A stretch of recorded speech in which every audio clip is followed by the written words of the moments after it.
AuDHD. Is this just a TikTok trend, or is there something special about autism and ADHD when they occur in the same person? Should we be talking about AuDHD as its own neurotype? Hi!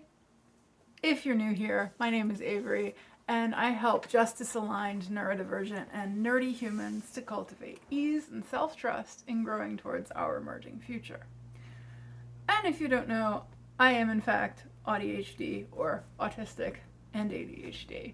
I used to call this the combo meal, but it's become a pretty common term these days to just say AuDHD, and it's kind of cute, so we'll go with it. I wanted to talk about the combination of the two, not just in the sense of what is it like to have the two combined and how do they kind of cancel each other out or amplify each other, but I wanted to think about what does it mean to have both autism and ADHD, and should we be thinking about the combination of these two things as its own neurotype? In other words, should we be talking about a combination of AuDHD kind of similarly to the way that we talk about autism itself as a spectrum, or the way that we talk about combined type ADHD? Would it be helpful if people can recognize themselves as presenting in a typically AuDHD way? I think that the popularity of talking about autism and ADHD together on TikTok and other online platforms would suggest that it is really helpful for those of us who have an AuDHD presentation to hear other examples of folks who have this combination of diagnoses. There are specific things that are different about having autism with ADHD or ADHD with autism that wouldn't necessarily show up if you have just one. On the other hand, I think it's important to keep in mind that diagnoses are imperfect in the first place. You know, these terms change and evolve, and our ideas about them change and evolve as we make different meaning of neurotypes, which are not something that's static and has some sort of absolute presentation that we can discover through enough science. You know, everybody has their own neurotype, and there's a whole range of neurotypes that exist. So if you're new to this language, just a little primer, when I'm talking about neurotype, this is a word that we're using to just basically refer to how somebody's brain processes information, how we communicate, how we process social information, sensory, you know, all these different things that go into neurodivergent diagnoses like autism and ADHD, but also others. We'll often use the term neurotype to just say like, oh, like what is your neurotype? Well, you know, I'm neurotypical, or I have ADHD, or I have ADHD and autism, or I have OCD and impulsive type ADHD, or whatever your combination might be. But the other thing that I think is important to keep in mind is that the idea of neurotype, that everyone has a kind of way that their brain functions, is independent of diagnoses like ADHD and autism. So diagnoses are something that the psychiatric profession uses to categorize and classify illnesses, and they are and conditions and traits, and they are culturally relative, and they depend on some of the politics of the scientific profession that's coming up with them. So there are different ways of classifying depending on where you are. Now, I'm going to be mainly here talking about ADHD and autism roughly as they're defined by the DSM-5, but I'm also pretty critical of the DSM-5. This is a Diagnostic and Statistical Manual, 5th edition, which is what U.S. Psychiatric profession uses to diagnose and treat, but there are a lot of problems with it. And there's a lot of problems if you read about the history of the DSM in general. And so terms like ADHD and autism, I think, are the best language we have right now to try and categorize and describe different neurotypes, to find each other, to build community, and also to organize people into rough groups for the purpose of treatment. but we know that these terms are sort of imperfect. So even when we look at ADHD and autism separately, we know that, for example, ADHD has a few different presentations, the way it's currently defined, but even since the first time that I was almost diagnosed with ADHD, and then my mom blocked it because she thought I was too smart because it was the 90s and she didn't have a lot of information about what ADHD really is. At that time, it was ADD and ADHD, right? And ADD is no longer a diagnosis under the DSM. Now we have ADHD, impulsive type, inattentive type, and combined type, and that's just one way of thinking of different presentations that is sort of the current understanding in this culture. Of course, other places use other ways of diagnosing and even other ways of thinking about mental health and neurodivergence that might not fall under this model. So I think it's just important to remember that even ADHD and autism themselves are terms that we use to understand these conditions, or I would say neurotypes, which I like neurotype as well because it's a fairly neutral term, as opposed to saying a mental disorder or condition, or it's just saying that like everyone has a neurotype.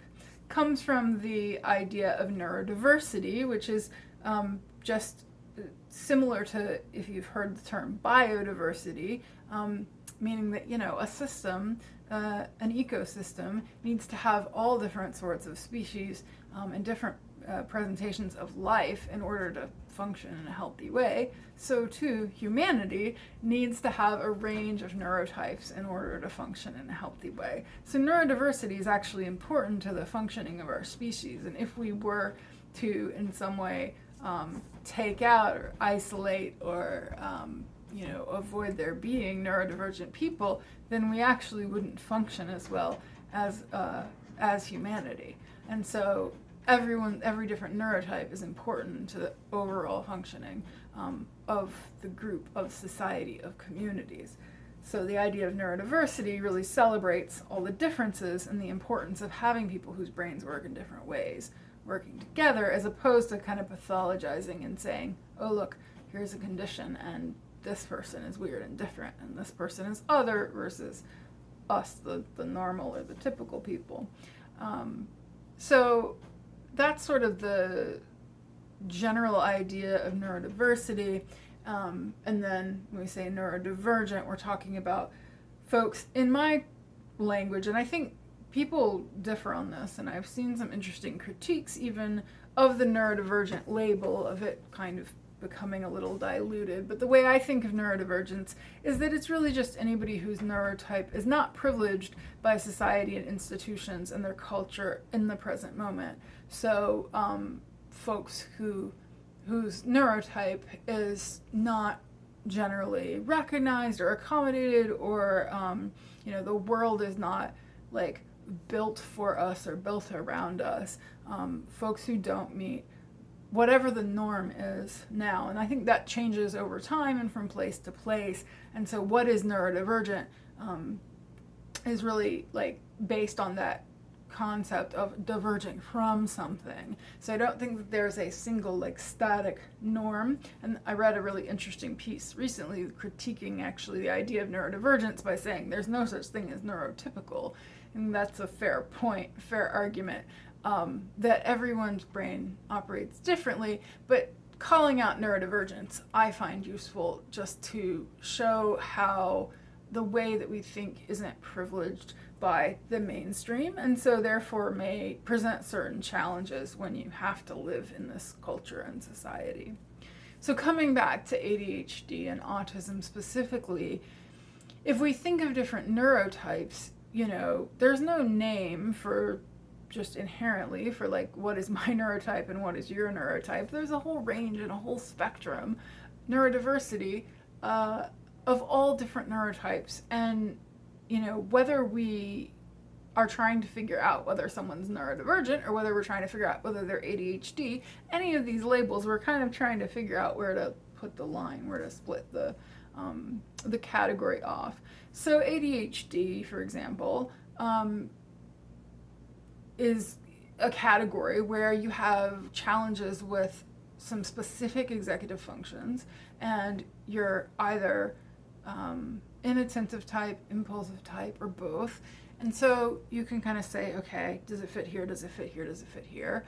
And autism is now the way we diagnose autism spectrum disorder is a spectrum, and the diagnosis is actually pretty complicated. I'm not going to go into it here, but when we're talking about somebody on the autistic spectrum, there's a whole range of things where all of us have some number of issues with some of these things, but the degree and how and where all sort of varies. So when you're thinking about AuDHD, this concept of like, what if somebody has autism and ADHD, it makes sense to me that there's been all this discussion of it, and it was actually really helpful for me to understand that a presentation of autism, in my case, I knew that I was ADHD first, so that a presentation of autism for somebody who is also ADHD does not necessarily look the same as it would for somebody who is not ADHD.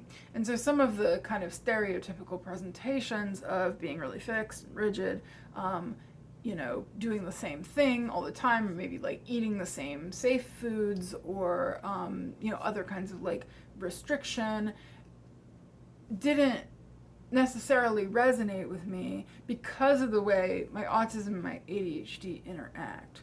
So there's plenty of videos on YouTube and blog posts and other places, and of course on TikTok, where you can learn about all sorts of different folks' experience with autism and ADHD in the same body. And a lot of what is talked about is the sort of push-pull between the diagnoses. So this idea of like, okay, if autism tends to be kind of black and white thinking, or rigidity, or rules focused, which is like one part of autism, and not everyone has it in the same way again. But if that's what you're thinking of, and then you have ADHD tugging and saying, no, I need variety, I need novelty, I need spontaneity, etc. Again, that's like one presentation of ADHD, so not everybody's the same. But this is something that can easily happen, right? Is you have like two different kind of warring sides within the same person. There's also, I noticed, some discussion, which I think is really interesting, of the way that ADHD and autism can mask one another. So this is this kind of like phenomenon of one of them covering the other so that you can't tell that you're either, is why I think it's probably a good idea to talk more about, and for professionals to be more aware of, and for the general public to have more information about an AuDHD presentation, is because it's not just like a push-pull tug between two polarities. It's kind of a melding or an integration as well. And the way that looks is going to vary. And so understanding kind of different ways that these two things can meld in the same person would be really helpful.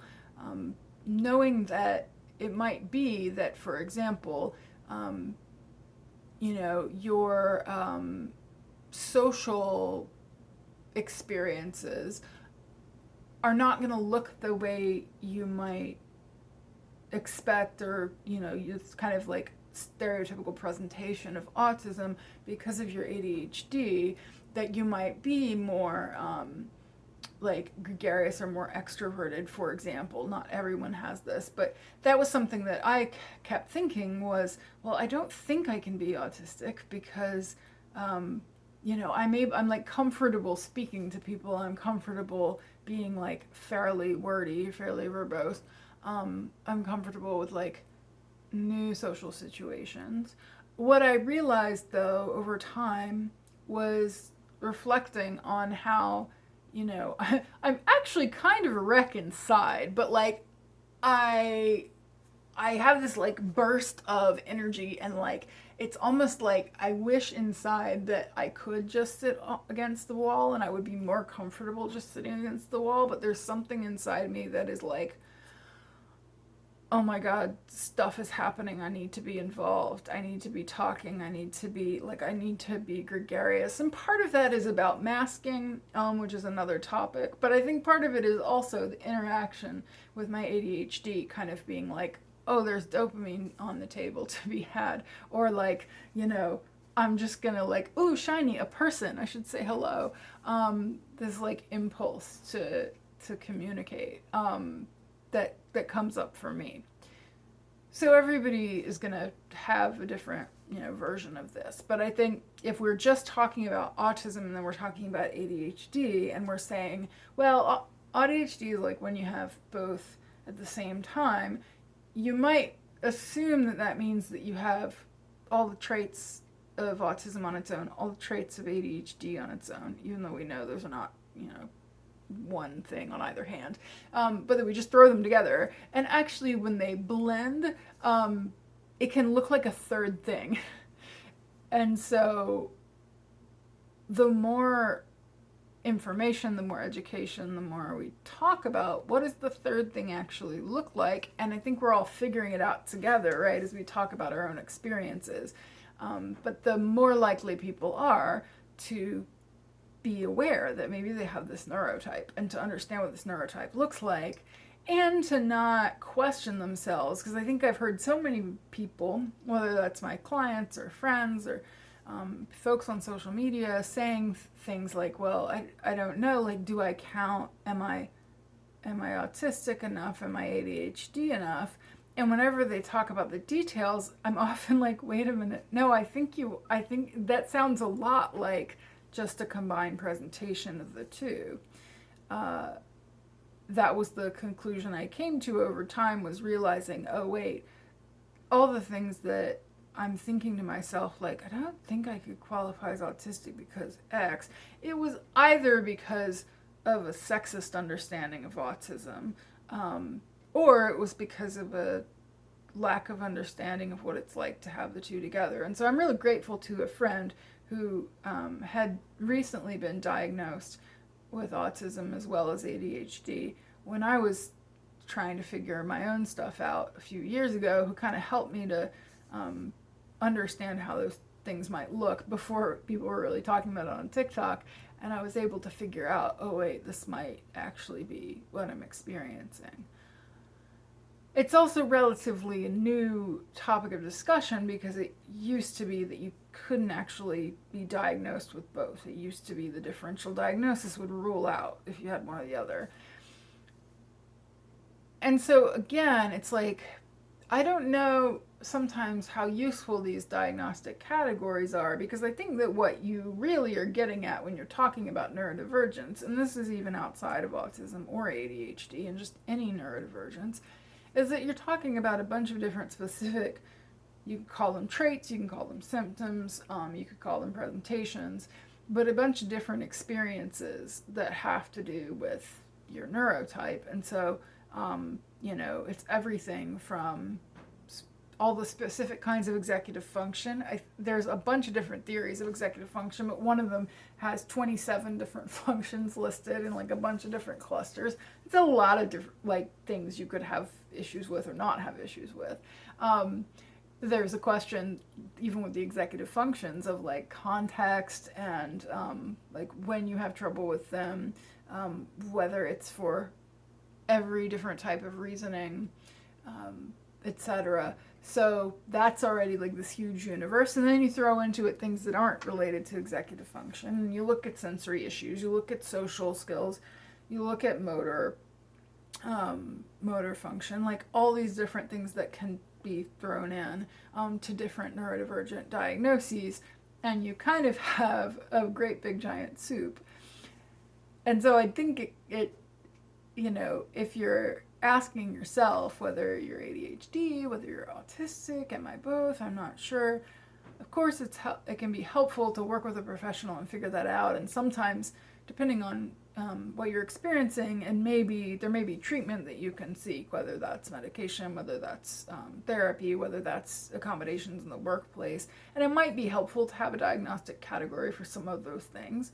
But also the diagnostic category on its own doesn't tell you everything. And I think sometimes we can think that the diagnostic category tells us about a person, when really you have to get down into the granular details and ask yourself, what is life really like with your neurotype, and what are the different things that you might experience as strengths or as challenges, and what is preferenced in the environments you're in, and the culture you're in, your workplace you're in. And some things may be more necessary or more preferred than others, but there's not like one standard, that everyone's trying to get to, like this neurotypical bar or something.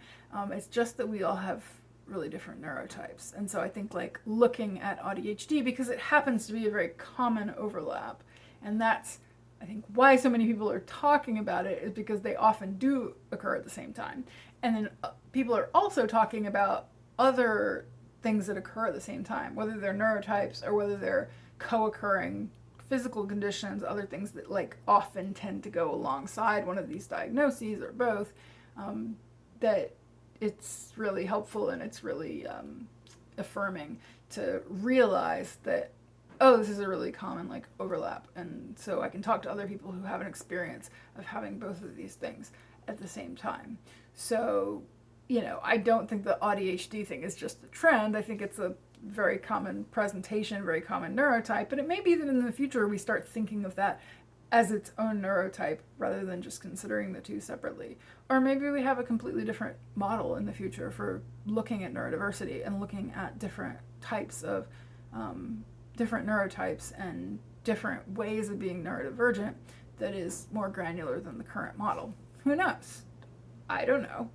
We'll all find out together. That's why I'm a neuroemergence guy, is because I'm interested in what is emerging and what is the possibility of all of our different neurotypes. So if you're interested in this kind of stuff, there's a link below to my newsletter email list. Please sign up. I would love to have you there. You'll find out when there's videos on this channel, but also when I've got blog posts, and I do a bunch of stuff that is awesome for neurodivergent and nerdy humans. And so that is the place where you can find out first, find out about exclusive stuff, etc., and get looped into my little AuDHD world. If you have any questions about living with AuDHD or some of the stuff that I've talked about in the video, or you just have comments you'd like to share about your own experience and how you think about this presentation of this neurotype, of course you can leave a comment down below and I'll be sure to take a look and reply. Have a great day.